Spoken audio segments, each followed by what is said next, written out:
Están viendo la imagen en directo de la playa de la Misericordia, donde los operarios municipales ya están trabajando para que todo esté listo para esta noche de San Juan.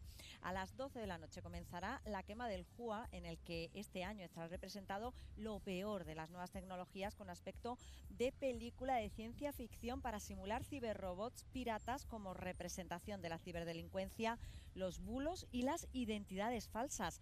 Será solo una de las actividades que el Ayuntamiento va a poner en marcha esta noche y que hoy les vamos a contar con todo lujo de detalles. Buenos días, es lunes, es 23 de junio, arranca Málaga aquí ahora. Ya saben que somos el magazín de la televisión municipal de Canal Málaga, en el que cada día les acompañamos de lunes a jueves, en esta ocasión hasta las 12:30 de la mañana, porque como verán, ya hemos salido a la calle, estamos en nuestro programa de verano. Toda esta semana les vamos a acompañar desde este entorno maravilloso. Estamos en el restaurante Trocadero, Casa de Botes, donde nos han acogido, como les he dicho, desde lunes a jueves, o sea, toda esta semana entre las 11:30 y las 12:30 de la mañana, como siempre, para seguir contándoles todas las historias de la ciudad, historias que hoy pasan, como no podía ser de otra manera, por la celebración de la noche de San Juan. Por ello, y para contarles todas las actividades que se van a poner en marcha, Rocío Carrascal está en la playa de la Misericordia, que va a ser el punto central de todas las actividades que va a poner en marcha el Ayuntamiento de la ciudad. Buenos días, Rocío. Buenos días, Paula. Buenos días, Málaga. Efectivamente, aquí estamos en la playa de la Misericordia para celebrar pues el solsticio de verano, ese ritual que tiene mucho que ver con la noche más corta del año y con el fuego y con el agua. Aquí en Málaga, muy vinculado a la zona litoral y a reuniones en el Rebalaje con familia y con amigos. El ayuntamiento se suma a estas celebraciones y lo hace además con multitud de actividades, entre ellas pues música, conciertos, fuegos artificiales y, como no, la tradicional quema del JUA, que lo tenemos aquí a nuestras espaldas. Desde primera hora se está montando aquí, una vez que ya se ha realizado en el Departamento de Servicios Operativos del Ayuntamiento, y que tiene mucho que ver este año, como bien decías, con la ciberdelincuencia, con todo eso malo que pueden traer las nuevas tecnologías. Bueno, pues se quemará en una noche en la que todo se quema para volver a renacer con renovado espíritu.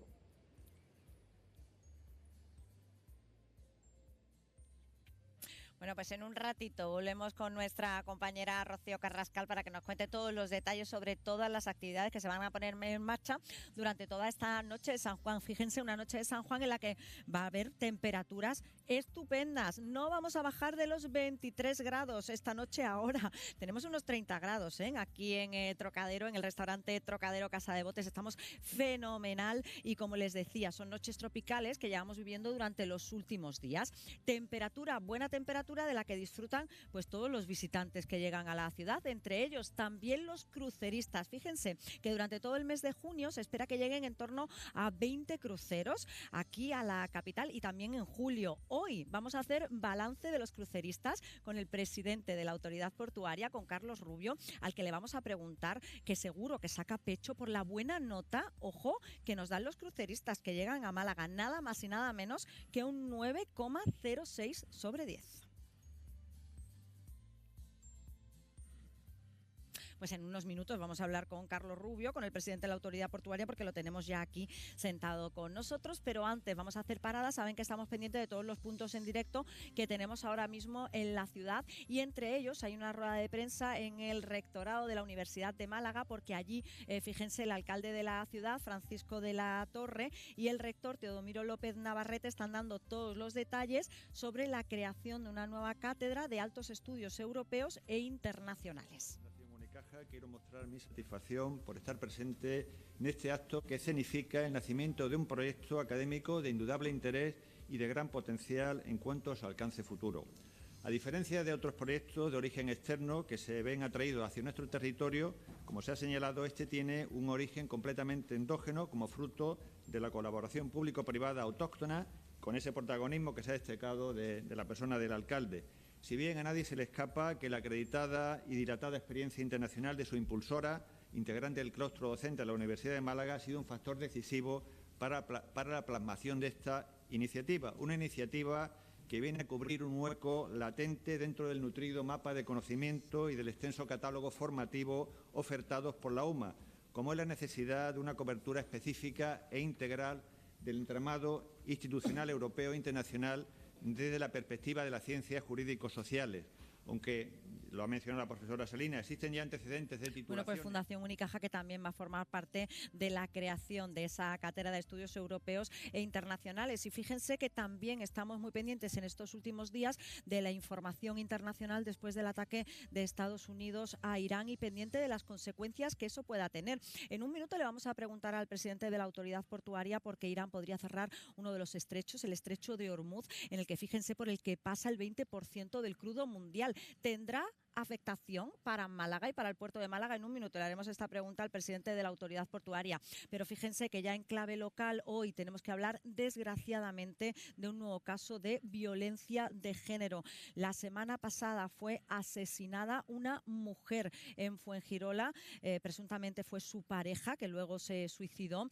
Ya se ha confirmado como violencia de género. Es la tercera mujer asesinada en la provincia de Málaga en lo que llevamos de año, la número 15 en el conjunto de España. A las 12 de la mañana se va a guardar un minuto de silencio, estaremos pendientes, y hoy vamos a analizar la violencia de género con el psicólogo especializado José Antonio García. Bueno, pues desgraciadamente tenemos que volver a hablar de la violencia de género, será en un ratito, pero fíjense que este fin de semana también hemos vivido las oposiciones a docente. Miles de personas han optado a una plaza para docente y fíjense, entre todas esas personas estaba Elia Cuenca. Hoy nos va a contar su historia porque para ella es imposible aprobar esas oposiciones, no porque no las prepare o no porque no le guste la profesión de docente. Su problema es que es disléxica y esto le supone un esfuerzo para enfrentarse a estos exámenes. Hoy nos va a contar su día a día, nos lo va a contar junto a Raquel Alarcón, que además es la presidenta de la Asociación de Disléxicos de Málaga.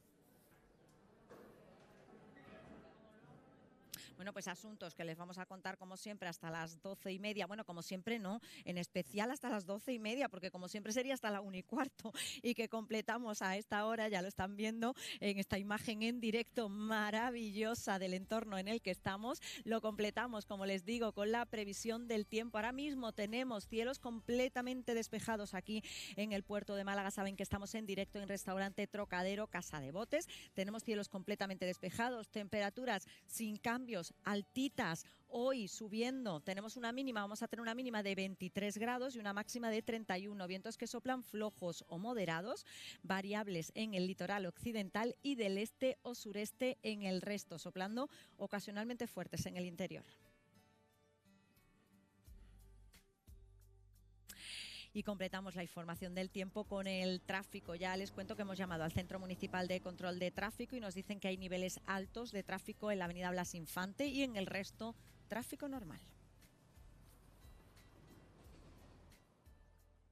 Bueno, pues tiempo y tráfico que nos sirve para comenzar ya con este programa y les adelantaba yo que vamos a hablar del puerto de Málaga. Oye, qué mejor entorno, si es que estamos ya aquí dentro del puerto de Málaga, qué mejor persona para comenzar con nuestro programa de verano aquí en el restaurante Trocadero, Casa de Botes, que el presidente de la autoridad portuaria, Carlos Rubio. Bienvenido, buenos días. Muchísimas gracias.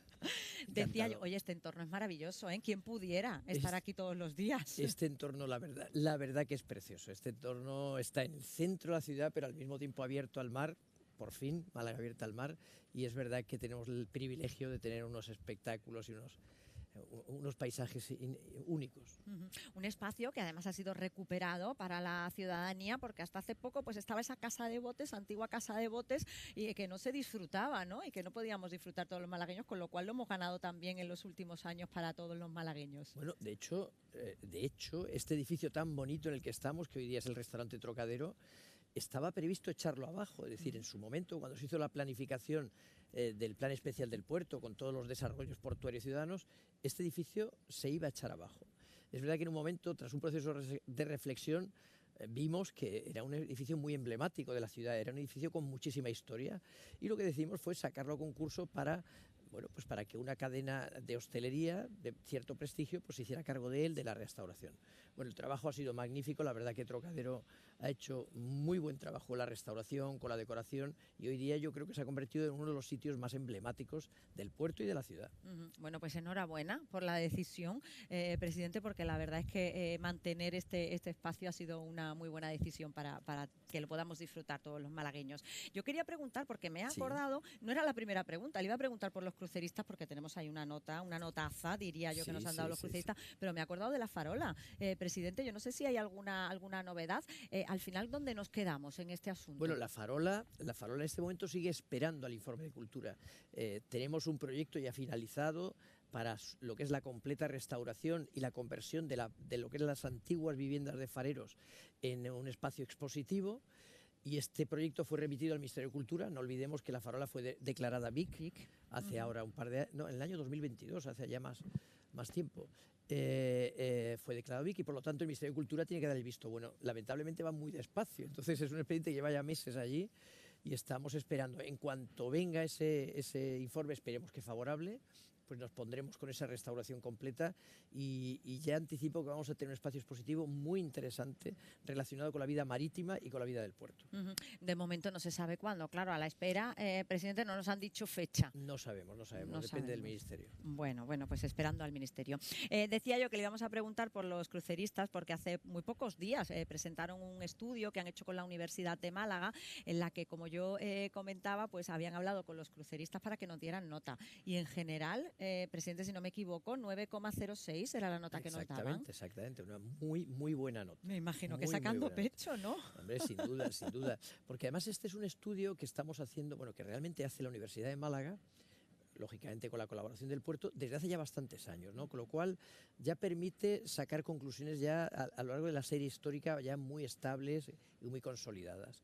Y es verdad que los cruceristas que vienen a Málaga se llevan una impresión muy favorable de todos los aspectos de la ciudad. Destacan, por ejemplo, la hospitalidad de los malagueños, la oferta gastronómica, el centro histórico.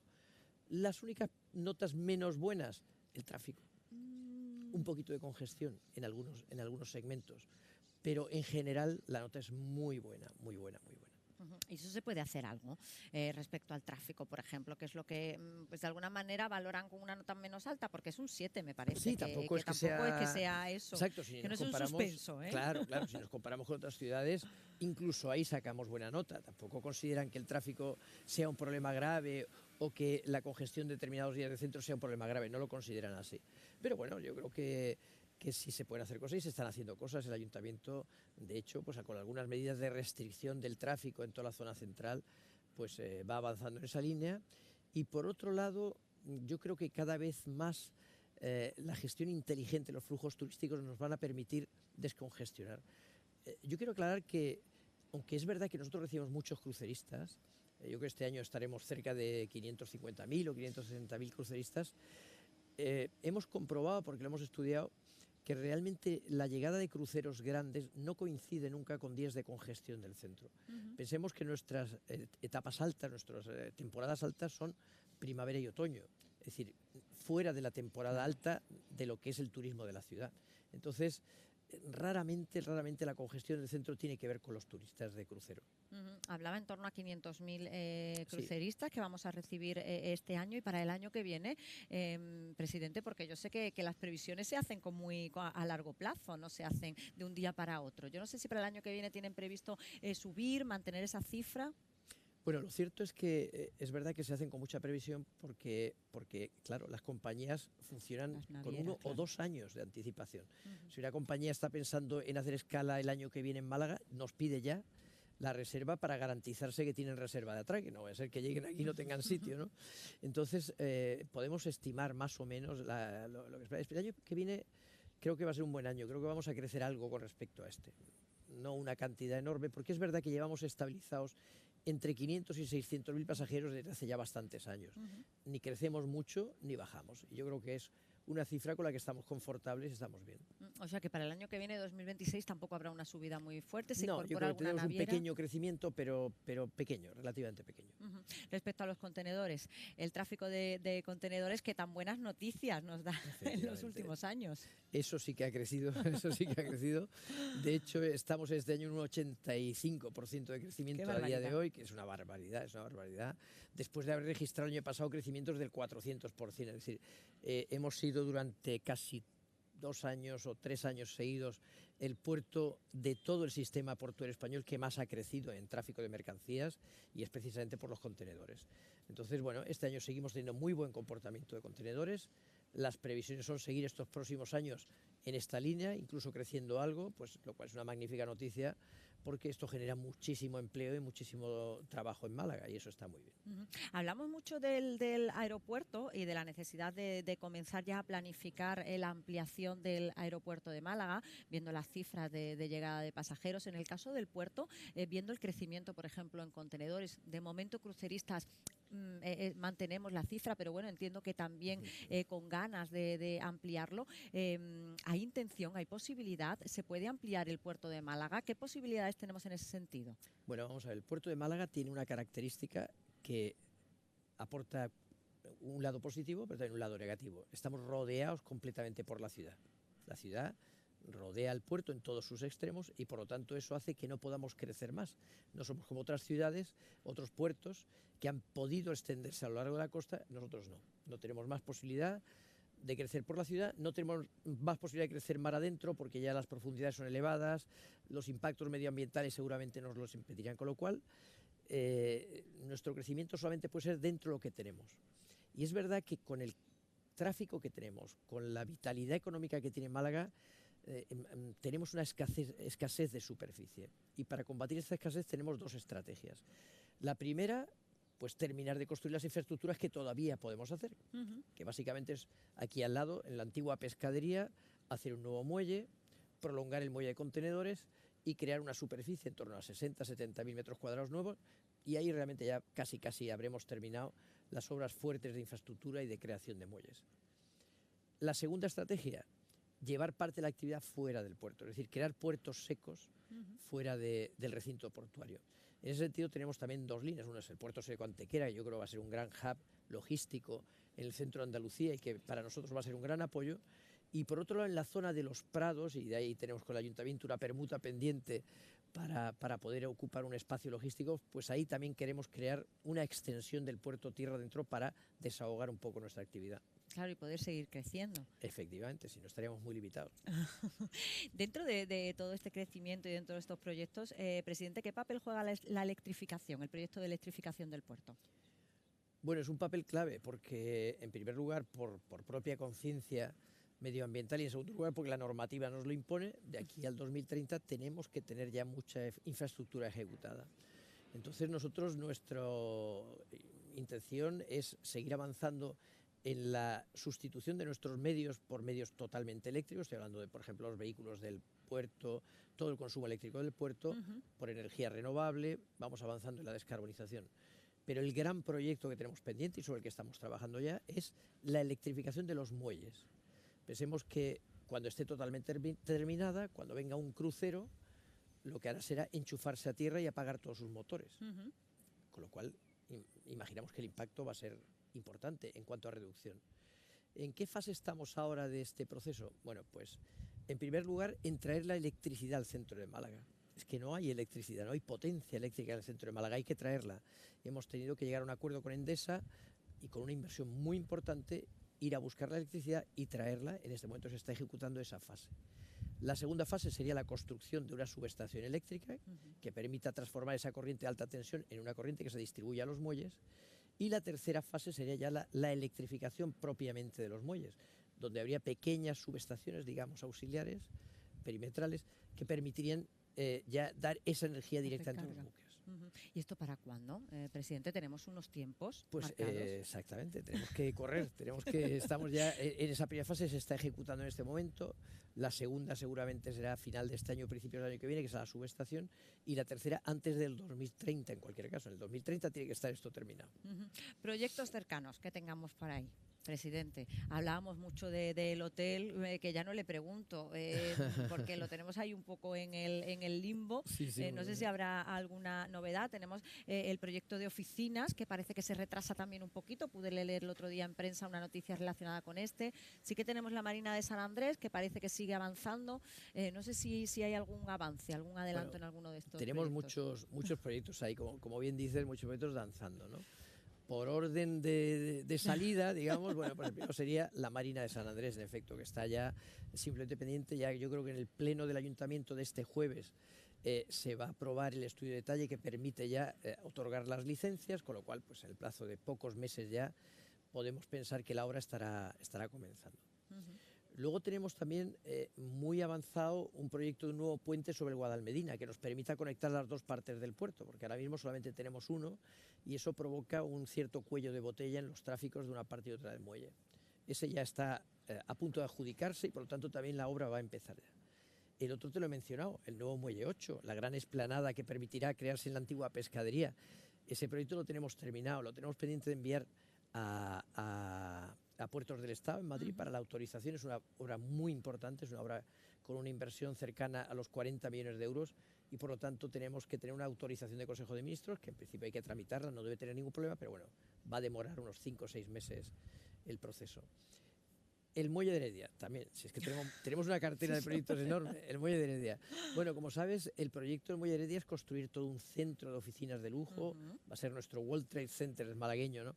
Pero para ello tenemos que trasladar la Guardia Civil, que todavía está allí, el edificio nuevo está terminado, hubo un incidente en la inauguración, tenemos que rehacerlo, pero bueno, en pocos meses la Guardia Civil estará trasladada. Y el otro es la agencia tributaria, que es lo que nos ha demorado más. Bueno, parece que ya esta vez sí. El proyecto de la agencia tributaria ha sido aprobado por Puertos del Estado y que ya en pocos meses podremos empezar con la obra. Cuando termine la obra ya podremos adjudicar las oficinas. O sea que tenemos ahí, creo que no me dejo ninguna cartera, pero tenemos muchos proyectos. El hotel del puerto ni lo el hotel, comenta. bueno, el hotel realmente es que no depende de nosotros lo que pasa. En este momento, como sabes, hay dos recursos interpuestos por dos plataformas diferentes al proceso urbanístico, es decir, a la modificación del plan especial que realizó el ayuntamiento. Y hasta que no se diluciden, pues va a ser difícil que haya una autorización. Sabes que, aunque tengamos ya el proyecto de la promotora, esté garantizada la financiación, el proyecto es magnífico, creo que a Málaga la va a poner en un escenario, pues bueno, como ocurrió en Madrid cuando abrió Four Seasons, ¿no? Donde de repente ya había una banderita en el mapa para determinado tipo de negocios, de turismo, de tipo de clientes. Esto nos va a pasar aquí en Málaga cuando se apruebe.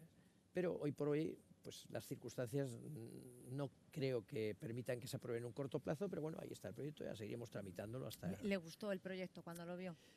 A mí me parece el proyecto es magnífico en todos sus aspectos, la verdad que sí.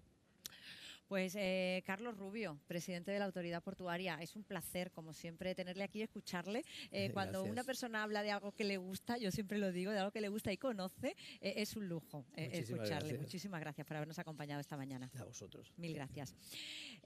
Nosotros vamos a continuar y saben que les estaba contando yo al principio, arrancábamos con esa imagen de la Playa de la Misericordia porque hoy es la noche de San Juan y nuestra compañera Rocío Carrascal se ha ido allí a la Playa de la Misericordia, que es el epicentro, podemos decir, de todas las actividades que pone en marcha el Ayuntamiento de Málaga, para contarnos todos los detalles. Hola de nuevo, Rocío. Hola de nuevo, Paula. Pues aquí venimos de avanzadilla a la Playa de la Misericordia, donde es el epicentro, podemos decir, de todas las actividades que organiza el Ayuntamiento de cara a la noche de San Juan. Teresa Porras, concejala. Además, yo creo que esta fiesta reúne todas las concejalías de las que es responsable Teresa. Fiesta, playa, servicios operativos, todos tienen que ver aquí, limpieza, todo. Todo, la verdad que sí. Es una de las noches más importantes del año para los malagueños. Bueno, yo creo que es la noche mágica, diría yo que es la noche mágica para, bueno, para desear un deseo, para bañarte si quieres bañarte y disfrutar de un rato en la playa. Con amigos, con familiares y sobre todo, bueno, pues siendo también respetuosos con el entorno, hay que decirlo. Eso sí, importante es que si te traes una bolsa con 2 Coca-Colas, porque te vuelve a llevar la bolsa con las Coca-Colas, que además ya pesa menos, va vacío. Y lo puede llevar a los contenedores que, como veis, se han reforzado todo lo que son los contenedores en la salida de las propias playas y colaborar con el medio ambiente. Lo que pasó el año pasado con las 23 toneladas que tuvimos que recoger tirado por todas las playas, me parece una barbaridad y me parece que eso no se debe de consentir. Yo creo que todos tenemos que ser conscientes, tenemos que colaborar con el medio ambiente y por supuesto, bueno, pues lo que te trae, piensa de que al día siguiente o bien tu madre o bien tú mismo quieres venir a la playa y que la quieres encontrártela como te la has encontrado, limpia y en perfectas condiciones. Teresa, el ayuntamiento organiza un montón de actos que ya son claramente tradicionales, sobre todo en esta zona que es como el punto central de todas las actividades que se organizan a lo largo del litoral. Vamos a tener música, vamos a tener concierto, vamos a tener fuegos artificiales, de todo. La verdad que sí, como todos los años, aquí se empieza a las 10:30 a amenizar en la plaza del reloj, le hablamos de la plaza de 1 de mayo, aquí en el Paseo Marítimo de Antonio Banderas, donde estará el Electro Los Duendes y bueno, pues cantando y bailando al ritmo de ellos y bueno, y la verdad es que la concentración de gente buena y después los más de 200 kilos de fuegos artificiales que vamos a quemar y vamos a ver pues esos fuegos artificiales estupendos, pues bueno, pues yo me parece a mí que la noche está asegurada de que te lo va a pasar bien y va a hacerlo, y va a meterle fuego pues aquí a nuestro Fernando Wilson, que es el creador de este JUA este año, de los bulos y de la ciberdelincuencia, ¿no? Representa todo, el título es muy explícito porque se llama, ya no es ciencia ficción. Entonces es un poco pues este mundo que se nos ha echado encima, porque nosotros vivíamos en un mundo que no era ni cibernético ni nada de eso, y entonces se nos ha echado encima y aparejado a esa nueva tecnología, pues realmente pues se están colando pues un descontrol de cosas malas, ¿no? Que pues son los acosos, los bulos, las manipulaciones, las estafas, todo eso que se produce a través de los teléfonos de esa tecnología que nos está apoyando y que es muy buena, ¿no? Pero tiene una parte negativa que es lo que se quemamos aquí, ¿no? Ese descontrol que produce los bulos, las falsas noticias, bueno, tantísimas cosas malas que lleva aparejadas y que están bastante descontroladas por su propia naturaleza tecnológica, ¿no? Fernando Wilson, que hay que decirlo, es el técnico municipal. Si queda alguien que no le conozca en Málaga, que no lo creo, y que además, bueno, pues es una de las mentes más creativas que tiene el ayuntamiento, sobre todo porque cuando el otro día en rueda de prensa Teresa Porras presentó cuál iba a ser la temática del JUA, no lo veíamos claro, pero ahora, Fernando, lo vemos clarísimo. Sí, representa una especie de eso, de robot, de mente, de inteligencia artificial materializada pues en una figura robótica, y entonces pues alrededor pues eso, están los móviles, ¿no? En todos los móviles aparece el mismo robot, ¿no? Que de alguna manera pues está metido en todos los móviles y los móviles hoy no hay quien no tenga un móvil, ¿no? Eso, vamos, puede ir en pelota, pero con un móvil. Fernando, ¿dónde se ha hecho? Porque hoy se ha venido aquí a montar, pero ¿esto dónde se ha hecho? ¿La nave de servicios operativos? Bueno, esto se hace, lo hacemos en el ayuntamiento, es decir que... ¿Cómo es imaginar todos los años un JUA nuevo? Porque además el nivel es alto, ¿eh? Ya cada año hay que superarse. Pues Fernando es una persona que tiene una imaginación para este tipo de... Por eso es un artista, por eso es el artista de fiesta. Pero tiene una imaginación que todos los años se le ocurrirá. El problema es cuando se jubile. Cuando se jubile tendremos que inventar a alguien como Fernando Wilson para hacer esto, como hace también todos los carteles de las fiestas marineras que se celebran en la ciudad. El Belén también. El Belén municipal. Esto es, hoy precisamente me han preguntado y bueno, Fernando todavía sigue, todavía no se ha jubilado. Con lo cual seguirá haciéndolo él en el año que viene. Fernando, ¿cómo es estar trabajando tanto en este proyecto y luego esta noche ver que se quema? Bueno, esa es su naturaleza, es decir, las cosas se hacen y tienen un fin. El fin es la hoguera de San Juan, entonces evidentemente es así. Además, fíjate tú, estás trabajando toda la vida y también te queman. Teresa, le hemos hecho esa recomendación a los ciudadanos de que, bueno, pues que esta noche se lleven los residuos que traen, se lo vuelvan a llevar. Independientemente de eso, hay un refuerzo muy importante de limpieza. Bueno, tenemos una contratación de más de 220 personas para el día siguiente, porque todo el mundo querrá ir a la playa al día siguiente, e intentaremos dejarlo con la colaboración de ellos, intentaremos de que efectivamente puedan aprovechar el día de sol y playa al día siguiente, como todos los años lo hemos conseguido realmente, pero hay que tener precaución el día de después, porque te pueden encontrar cristales, te pueden encontrar cosas que hayan quemado y que esté dentro de la arena. O sea, hay que tener precaución los días siguientes hasta que se limpie y se cribe bien la arena, porque bueno, pues el mismo día 24 lo que se hace realmente es quitar lo más gordo y después ya se mete en lo que son las máquinas y va cribando poco a poco lo que es en la playa. Así es que yo sí le pediría a los ciudadanos prudencia y sobre todo que colaboren, que piensen en el día de después y que piensen que puede venir la marea y se puede llevar todo lo que dejan tirado en la playa. Teresa, antes de despedirnos, vamos a recordar que no podemos hacer esta noche, por ejemplo, hogueras en la arena, ¿no? Pues no podemos hacer hogueras en la arena, no podemos dejar las cosas tiradas en el suelo, porque además habrá un servicio de policía y un servicio con camiones retirando todo lo que puedan estar amontonando a alguien en la propia playa, y nos lo llevaremos y lo dejaremos sin madera. Y por supuesto, y lo más importante, también actuarán los drones para vigilar pues el litoral, y esperemos que que entre todos solucionemos esta mala imagen, que creo que no nos gusta a nadie después vernos esa imagen. Y creo que hoy, este año, que además cae el lunes, pues a lo mejor conseguimos efectivamente que todo el mundo colabore con la limpieza de las playas. Pues a ver si es verdad y disfrutamos de esta noche, que eso es lo importante, disfrutar mucho, y ver cómo se quema ese Júa Fernando tan maravilloso que ha diseñado para este año y que sin duda pues va a ser uno de los atractivos centrales de esta noche de San Juan. Muchas gracias. Bueno, pues como decía la concejala Teresa Porras y como decía nuestra compañera Rocío Carrascal, a disfrutar mucho, pero eso sí, no dejando basura y con comportamientos cívicos, por favor, en esta noche de San Juan. Por cierto, que ya les adelanto que mañana a primera hora estará nuestra compañera Rocío Carrascal allí para enseñarnos cómo están las playas después de la noche de San Juan. Se van a sorprender porque desde primerísima hora, los operarios municipales están allí limpiando para que todo esté perfecto cuando ya abran las playas. Son ya las 12 en punto de la mañana, las 12 y un minuto. Seguimos en directo, están viendo Málaga aquí ahora, saben que somos el magazín de la televisión municipal de Canal Málaga, en directo toda esta semana desde el restaurante Trocadero Casa de Botes, en este entorno maravilloso que nos acoge, disfrutando de estas vistas maravillosas. Y fíjense, les decía, pasa un minuto de las 12 de la mañana, les contaba yo en el arranque del programa que a las 12 están guardando un minuto de silencio después de que se confirmara la semana pasada, a las pocas horas de producirse el asesinato de Zunilda en Fuengirola. Confirmaba el Ministerio de Igualdad que se convertía en la mujer número 15 asesinada en lo que llevamos de año en España a manos de su pareja o expareja. En este caso es la tercera que tenemos que lamentar aquí en la provincia de Málaga. Nosotros queríamos hablar de este asunto esta mañana con José Antonio García. Él es psicólogo y es experto en violencia de género. Bienvenido, José Antonio. Hola, buenos días.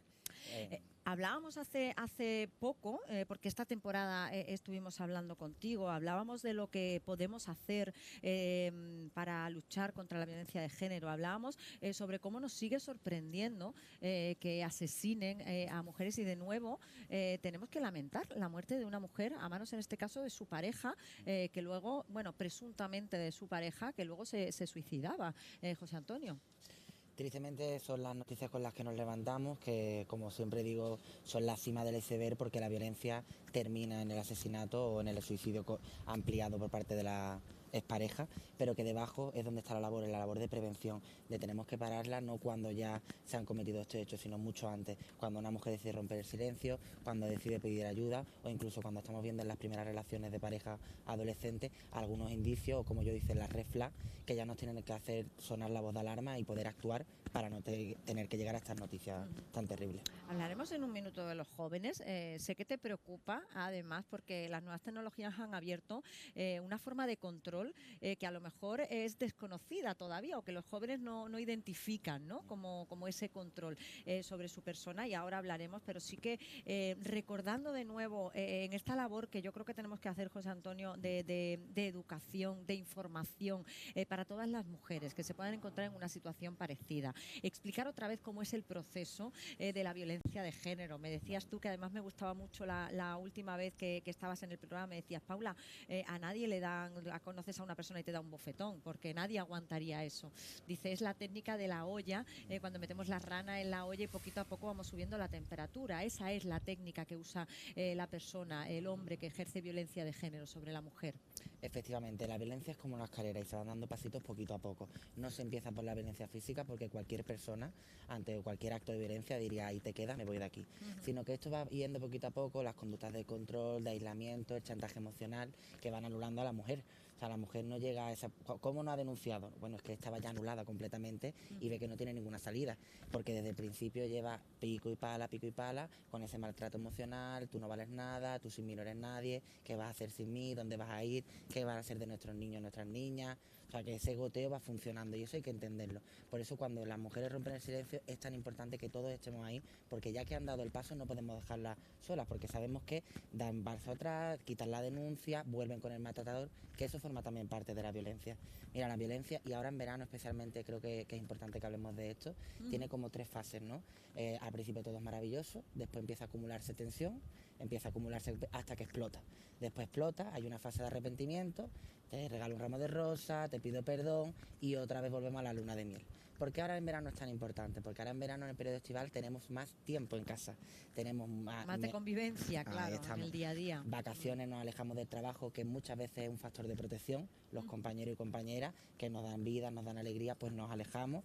Tenemos los niños y las niñas en casa, que aumenta el estrés, aumenta la salida y aumenta sobre todo la convivencia. Entonces en periodos como este hay que tener especial alerta, porque es más probable que haya más tensión y haya muchas más explosiones. Aquí es donde también tenemos que hacer hincapié. Yo siempre le digo a las mujeres, en el momento en el que noten algo, siempre pueden acudir a un centro de la mujer.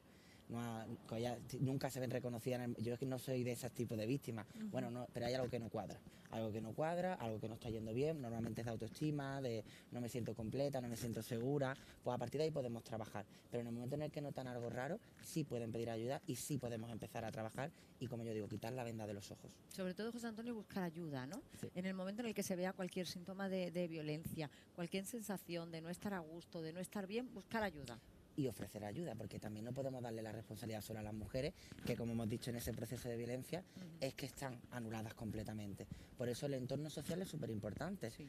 Una amiga, un hermano, una prima, o sea, podemos estar ahí para acercar, oye, ¿por qué no vamos a esta charla? Oye, ¿por qué no vemos este documental tan interesante o esta película en tal plataforma?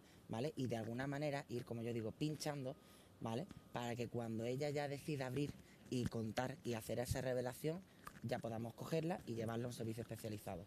Aquí mismo el Instituto Andaluz de la Mujer, por ejemplo. Por ejemplo. Los jóvenes, José Antonio, Perfecto. ¿Qué está pasando con los jóvenes, con nuestros jóvenes? ¿Por qué no tienen esa conciencia de la violencia de género, de las conductas de control sobre ellos? Mira, ahora mismo estamos en un momento de polarización social, es decir, que la sociedad está como dividida y los jóvenes son parte de ella.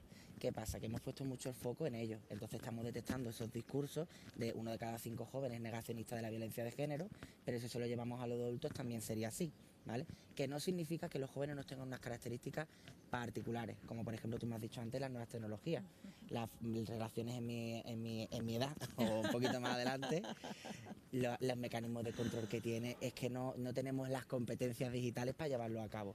Entonces sí que es interesante estudiarlo, porque por ejemplo todo esto de las tecnologías, el cómo se relacionan, el cómo hacen el chantaje, el cómo hacer el control, ya no comparto la ubicación, sino ya tengo vídeo de TikTok de una que me explica el cómo tengo que hacerlo para... Unas cuestiones que ya se van un poco de nuestra capacidad digital. Y después, por otra cosa muy importante, la incidencia de la pornografía en estas edades, que va de la violencia de género con una violencia sexual brutal.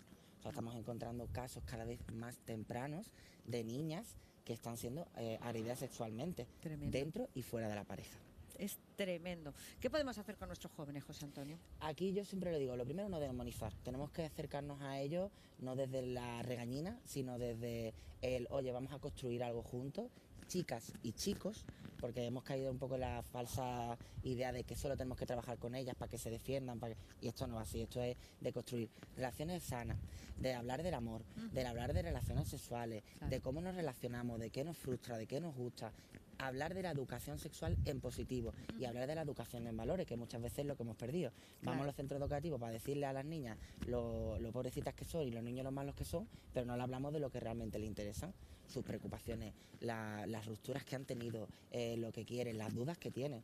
Y yo creo que ahí es la vía, hacerlo desde el punto de vista de construcción en positivo, aliándonos con los niños y con las niñas. Y evidentemente pues trabajando desde lo que a ellos y a ellas les interesa. En los colegios, en los institutos, pero también en casa, Obviamente. José Antonio. Mira, con las familias podemos hacer una labor maravillosa. Y es que ahora las familias tienen muchos miedos e inseguridades. Entonces vienen, por ejemplo, a las consultas para, oye, esto de las tecnologías, oye, mira, ¿qué tiene? ¿No? ¿Qué tal? O con otros temas, por ejemplo, que ha salido del armario, ¿qué tal? Que ¿no? Entonces las familias están perdidas, no vienen con un libro de instrucciones, ni venían antes. Nadie. Es que los niños no traen libro de instrucciones. No, deberíamos de patentarlo, la verdad, pero... Y entonces, claro, es fundamental poder trabajar con las familias, porque si no trabajas con ellas, son un bache. Y se convierten, en vez de en aliadas del niño o la niña, en un obstáculo y en un factor que me genera más estrés, claro, y a mí me dificulta la labor. Entonces siempre es fundamental trabajar con el ámbito educativo, con el ámbito de la familia, porque el colegio estará X horas, pero es que la familia va a estar ahí siempre. Y la familia es el sostén cuando muchas veces el ámbito escolar no actúa como debiera. Entonces hay que educarla, hay que entrenarla, no solo en escuelas de padre y madre, sino ahora tenemos las nuevas tecnologías para llegar, y hay familias que están muy involucradas con la crianza en positivo, con el mitigar o ralentizar los impactos de la tecnología, educación consciente. Bueno, hay un montón de cosas y sí, fundamental. Bueno, pues José Antonio García, muchísimas gracias por habernos acompañado esta mañana. Ha sido un placer, como siempre, Muchas escucharte. Gracias, Paula. Mil gracias. Nosotros vamos a continuar. Veíamos hace un ratito a nuestra compañera Rocío Carrascal de la Misericordia, pero es que también durante esta temporada ha tenido la ocasión de ir al Archivo Diocesano y acercarnos todo lo que recoge este enclave de la ciudad. Los investigadores ya pueden acceder aquí, en el Archivo Histórico Diocesano, a más de 3.000 nuevos documentos provenientes del Hospital de Santo Tomás. El más antiguo de ellos data de 1403 y entre las partidas bautismales que se pueden consultar están las de Pablo Ruiz Picasso, Manuel Altolaguirre o también el Marqués de Larios.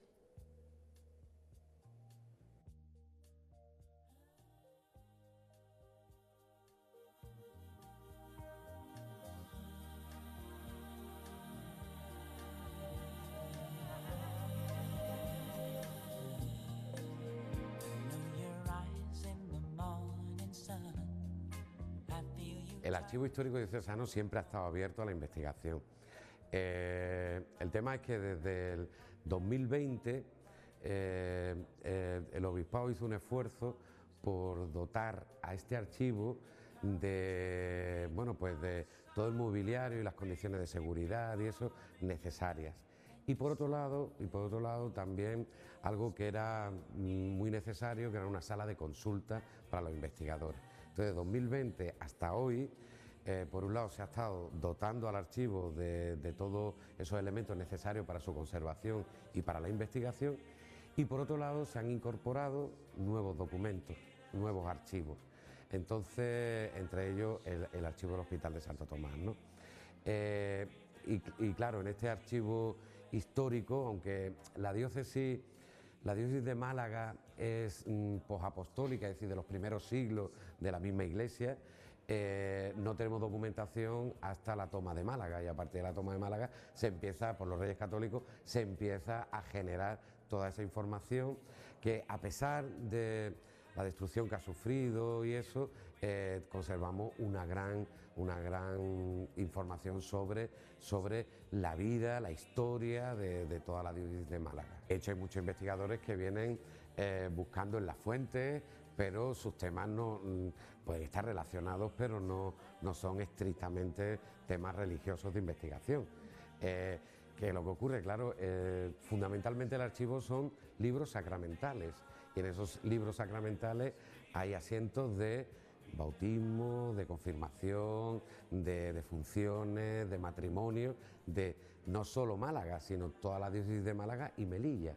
Entonces, todos esos libros históricos están en este archivo y, por supuesto, reciben muchas visitas y mucha investigación para saber toda aquella información que nos dan las mismas partidas, que no es estrictamente solo el bautismo, por ejemplo, sino que nos dan direcciones, nos dan... para hacer árbol genealógico hay muchos investigadores aquí que intentan hacer su árbol, es decir, que la información es mucho más amplia de la que podemos considerar, ¿no? partidas de bautismo, por ejemplo, de gran importancia como la de Pablo Ruiz Picasso. Por ejemplo, se bautiza en la parroquia de Santiago, su vivienda familiar, y eso está en la Plaza de la Merced, se bautiza en la parroquia de Santiago y una vez pasados 100 años pasan esos libros al archivo histórico. Entonces tenemos su libro, bueno, conjunto con todos los bautizados en esos años, ¿no? A finales del 19. ¿Qué otros documentos curiosos destacaría? Bueno, aquí hay muchísimos documentos curiosos, ¿no? Documentos, por ejemplo, que provienen de la Inquisición. El tema de la erección de nuevos templos y luego datos tan sencillos de la vida cotidiana de Málaga que también nos llegan a través de la vida de un hospital, por ejemplo, de muchos siglos. Sabemos los precios de cosas cotidianas por esos archivos, ¿no? Entonces hay una gran cantidad. Todo el tema de la construcción del acueducto de San Telmo, que fue pues iniciado por Molina Lario y está todo el tema del proyecto y la construcción del mismo acueducto de San Telmo. Muchísimo, es un archivo tan amplio que hay muchísimas curiosidades y documentos realmente importantes, ¿no? El que se haya unido toda la documentación del Hospital de Santo Tomás, ¿qué supone? Santo Tomás, el edificio es verdad que está en malas condiciones y ya estamos en un proyecto de restauración y había que salvar el archivo y lo que hemos hecho en estos 4 años ha sido una catalogación del archivo. Había gente que lo conocía, pero era una minoría. Y ahora queremos pues que este archivo también, que da mucha información sobre la vida de Málaga durante 5 siglos, que es muy importante, pues yo creo que es fundamental que ahora los investigadores pues conozcan y vayan construyendo la historia tan importante de esa porción de la iglesia de Málaga, pero también una porción de la historia de nuestra ciudad, ¿no? Este Hospital de la Caridad que intentaba, pues eso, en cada época con los medios que tenía y realizando pues eso en torno a todo lo que significaba la sanidad en la época, ¿no?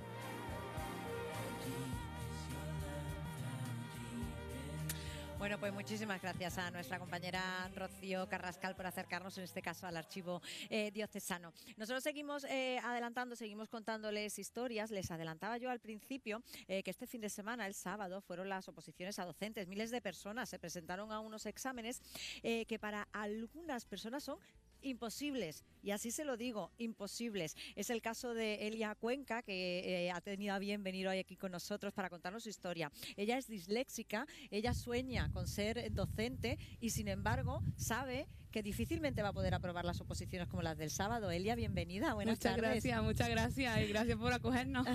En un minuto vamos a hablar con ella, pero tenemos también a Raquel Alarcón, ella es la presidenta de la Asociación de Disléxicos de Málaga. Bienvenida, Raquel. Muchas gracias. Y con ellas dos vamos a intentar explicarles por qué realmente ellas defienden que se adapten todos estos exámenes, no solo lo de las oposiciones. Ahora me estaba contando Raquel también el problema que supone la EBAU, un examen que para cualquiera de nosotros pues puede ser difícil, pero hay para personas que puede ser prácticamente imposible, ¿no? Y supone una barrera que es difícil de superar. Raquel. A ver, tenemos que tener en cuenta que la dislexia es simplemente una dificultad, es un trastorno del aprendizaje, ¿vale? No hay ninguna limitación a la hora de... Tenemos la misma, por decirlo de una manera sencilla, la misma inteligencia que puede tener, bueno, pues cualquier persona. No tiene ningún tipo de trastorno a la hora más que de aprender de la manera convencional, ¿vale? Yo siempre defiendo que seguramente con las pantallas y con los cambios que hay actualmente, pues dentro de 50 o 100 años la dislexia no va a ser un problema, ¿vale? Para aprender, porque la dislexia en sí simplemente es un problema neurobiológico. Nuestro cerebro es distinto al tuyo, razón por la cual, como nuestro cerebro es distinto al tuyo o a de cualquier persona normolectora, eso significa que la manera en la que nosotros aprendemos, como es a través de la lectura y de la escritura, pues nos cuesta más trabajo y nos tienen que dar unas adaptaciones. Yo siempre pongo de una manera muy clara es el tema de los miopes, ¿vale? ¿Los miopes tienen algún problema, alguna discapacidad? No, simplemente tienen una cualidad que si tú le das unas gafas, pues... pero un miope muy severo podría ir a clases normal si no tuvieras esas gafas. Tú imagínate que un miope entra, ¿no? Que es lo que le han hecho a ella en las oposiciones. Claro, entra se y le dicen, presenta la las gafas te oposición las y no quitas. puede ponerse las gafas, claro. Pues esto claro. es lo mismo. ¿Qué reivindicamos? Reivindicamos Que te nos dejen ponerte las gafas. Que nos dejen ponernos las gafas. ¿No? Que son unas gafas Efectivamente. específicas de las que ahora hablaremos, pero yo le quiero preguntar a Elia cómo le sale el examen. A ver. El examen bien, medianamente bien, aunque la junta los supuestos fueron un poquillo cortantes, difíciles. Es la segunda persona que me lo dice, ¿eh? Sí, el sábado estuve hablando con una amiga que también la hizo y me dijo que los supuestos habían sido fueron difíciles. cortantes, al igual que por lo que he leído en algunos comentarios, también hubo un poco de problema con los DPT que pusieron a un niño en una aula ordinaria cuando no debería estar en el aula ordinaria en el supuesto. Entonces eso a la hora de desarrollar causa errores, porque al igual que este año me presento por educación física, años atrás me presenté por pedagogía terapéutica y a mi primer año que me fui a oposición me impugnaron el tribunal por supuesto por nomenclatura atrasada y por errores de ese estilo, al igual que por ejemplo también he visto que en AILE en diferentes comunidades en la bolsa que se supone que le dicen la bolsa de saca, en donde están todos los supuestos, faltaban más de 30 exámenes. Es que esas cosas, ya si una persona vamos con nervios, yo por ejemplo voy con el doble de nervios porque yo ya sé que, como ella bien ha dicho, voy sin las gafas directamente, que te pase eso también en mitad de un examen descoloca mucho a las personas. Es que somos, estas oposiciones son las oposiciones más antiguas que te hace desarrollar un examen, la que más proceso tarda en hacerse y no está actualizada al día a día como puede ser unas oposiciones de Policía Nacional que tiene un tipo de test que es más exacto y aparte no hay esa subjetividad que pasan por 3 maestros que tienen que leer el examen que tú has desarrollado y ellos valorar si tienen un 5 o tienen un 10 directamente. Un tipo test, por ejemplo, es o lo tienes o no lo tienes. Está bien o está mal, ahí no hay subjetividad ninguna. ¿Por qué nos ayudaría? Aquí el problema es el que... tipo test, por ejemplo, ayudaría, ¿no? Sí, Las personas que tienen dislexia. También te digo, aparte de ser tipo test, tendrían que dar más tiempo, ¿vale? Es decir, que las medidas que se están pidiendo, no se están pidiendo, oiga, cámbienos los exámenes. No, nos están diciendo, le estamos diciendo, oiga, no nos puntúen las faltas de ortografía. ¿Por qué? Porque por más que lo explicamos, lo contamos, hacemos vídeos y ya no sabemos cómo decirlo, los disléxicos no cometemos faltas de ortografía. ¿Escribimos mal? Sí, pero nunca vamos a poder corregir eso, porque nuestro cerebro procesa así la información. Entonces, no son faltas de ortografía, ¿vale? Que se puedan corregir pues yendo a clases de ortografía o con algún tipo de... No, eso no se corrige. Entonces, si nos hicieran tipo test, por ejemplo, las faltas de ortografía estarían eliminadas. Se reduciría, claro. Yo siempre lo pongo de ejemplo cuando damos charlas de Steven Spielberg. Steven Spielberg es disléxico, tiene una dislexia muy importante y él cuenta lo que para él fue el horror del colegio, ¿vale? El horror del colegio. Entonces él siempre dice que con los años él sabe que leer un guión le va a costar 3 veces más tiempo que a una persona normolectora. No vamos a decir normales porque normales somos todos. Bueno, pues esa persona normolectora tardará pues 3 veces menos que Steven Spielberg, pero Steven Spielberg no se va a olvidar de nada de lo que dice ese guión. Eso es lo que nosotros intentamos hacer ver a la sociedad. Nosotros tenemos una dificultad a la hora de aprender a leer y a escribir de una manera normalizada, bueno, la que está estandarizada actualmente, ¿vale? Pero tenemos otras muchísimas cualidades porque compensamos. Evidentemente, lo que no tenemos por un lado lo compensamos por otro.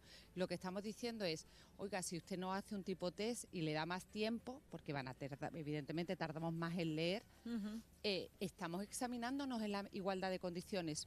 ¿Por qué no? Es que no hay ninguna justificación que nos haga, es decir, nos parece una vulneración del principio más básico de igualdad de la Constitución que no entendemos, nadie nos puede justificar a qué obedece eso. Y no se hace esa adaptación, No, entiendo, en ningún examen, en ninguna oposición. En nada. Yo, por ejemplo, en Lucena se ha puesto...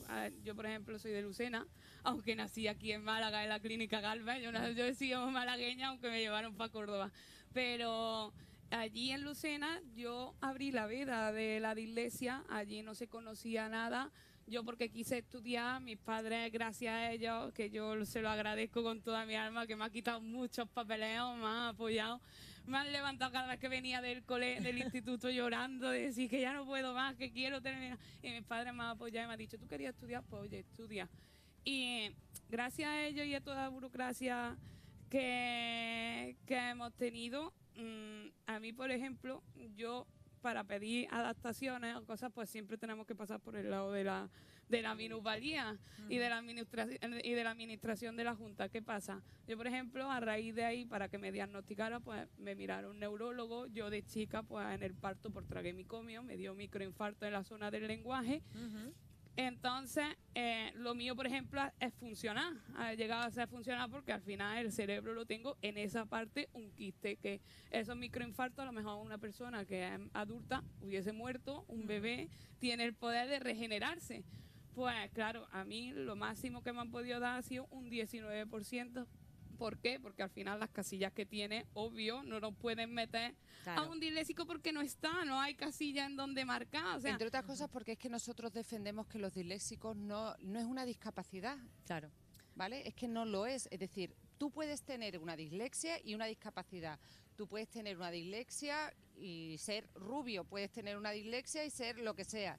¿Vale? Pero no es lo mismo. ¿Qué pasa? Que yo antiguamente cuando me presentaba a las oposiciones, pues podía poner que tenía yo un 19% y a juntar todos los informes. Y ahora no. Vamos, voy a ir poco a poco. Es que tenemos muy poco tiempo. Vale, pues te lo hago resumir rápidamente. El primer año entregué todos los informes y me dijeron la Junta, mira, no te vamos a hacer una adaptación ni aunque tengas nada. El segundo año que me presenté, ¿tú sabes qué adaptación me dieron? Darme un examen con letra más grande. La gente, mi propio tribunal, se pensaba que yo tenía problemas de vista. Problemas de vista no tengo, perdona, soy disléxica o la Junta, hacéis las adaptaciones, pero las ponéis fatal para los disléxicos. Es reírse de nosotros. Y este año, como han cambiado la forma de la plataforma, ya es por de encima del 33% puede añadir esos informes, pero los que estamos por debajo no pueden añadir nada, no pueden mandar nada, entonces ni te van a hacer ninguna adaptación. Ni te van a hacer nada porque no va a llegar esos papeles a la Junta nunca. Estamos reivindicando a nivel nacional, a nivel eso para resumir, andaluz, Raquel, ya. ¿Vale? Lo que reivindicamos es que tiene que haber una reforma legislativa. De hecho, hay una desde la plataforma, desde la nacional y desde la andaluza, hay un proyecto que se ha llevado al Congreso para que haya un amparo legal. El problema es que ahora mismo, como no hay ninguna ley que les obligue, ¿vale?, al Ministerio de que convoca las oposiciones, no lo podemos exigir. Como no lo podemos exigir, no nos lo van a hacer. Entonces, jolín, alguien se tiene que dar cuenta que esta discriminación está privando a gente tan maravillosa como ella de ser maestra. Que la vocación, te piden que tengas vocación. Y de conseguir la ilusión de su vida. Claro, y ¿no? yo tengo vocación, he estudiado magisterio, he estudiado profesorado, estoy siempre al lado de los niños y dando clases y estoy abierta a estar de docente en donde sea, que ojo, que si queréis algún colegio, pues mira, yo me publicito, pero que me encantaría que para eso es lo que he estudiado y no quedarme ahí en la nada y abandonar algo que creo que puedo dar a los niños, algo que a lo mejor otros no pueden dar. Que es otra visión y otra perspectiva. Pues con ese llamamiento nos vamos a quedar. Elia, Raquel, mil gracias a las dos por contarnos la realidad que sufren las personas que tienen dislexia. Nosotros seguimos, estamos ya prácticamente terminando, pero queremos, como cada día, darles algunas recomendaciones con nuestra agenda cultural.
Pues agenda cultural que nos lleva al final del programa. Hoy nos despedimos con el Festival Terral, que lleva hoy al Teatro Cervantes al cantante, compositor, productor discográfico y showman afrocubano Cima Funk en su gira mundial de presentación de su último álbum Pa' tu cuerpo. Con ellos les dejamos. Ya saben que volvemos mañana a partir de las 11:30 de la mañana para seguir contándoles todas las historias de la ciudad. Gracias y hasta mañana. Oye, pelao, ese melao es pa' mí. Catalina, qué problema.